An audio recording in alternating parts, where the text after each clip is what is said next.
Значит, смотрите, новогоднее настроение у вас поднимется, когда вы узнаете, что такое Новый год. И, например, кто такая Снегурочка.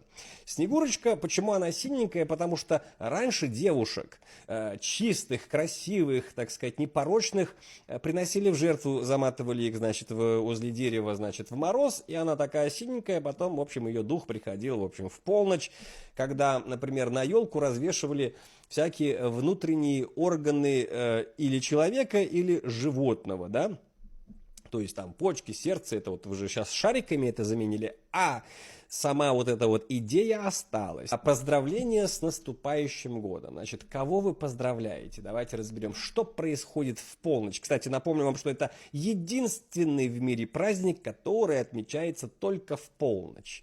Для кого этот праздник? И почему, например, та же самая вот эта елочка, вот прям у вас дома чахнет, сохнет, ей плохо, она мучается, а вы такие все радуетесь. И еще у вас есть такие напитки, да, значит, что это такое?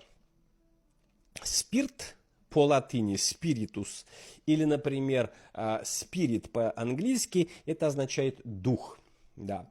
Что делает, например, спирт? Спирт открывает портал в мир духов, и когда вы это делаете в полночь, то у вас получается новая возможность подселения новых друзей, которые потом на утро делают с вами то, что вы переживаете аж до 5, аж до 15 некоторые числа, и вам очень неприятно на утро, да, потому что у вас всю энергию, всю жизненное вытянули, и это вы делаете с собой каждый год. Этот год, мало того, вы будете еще знать и очень сильно поддержите, значит, себя и своих близких, когда вы узнаете, что вы и это же самое делаете со своими детьми, которые, в принципе, ни в чем не виноваты пока, потому что они это делают несознательно, но вы это делаете сознательно. Ну вот.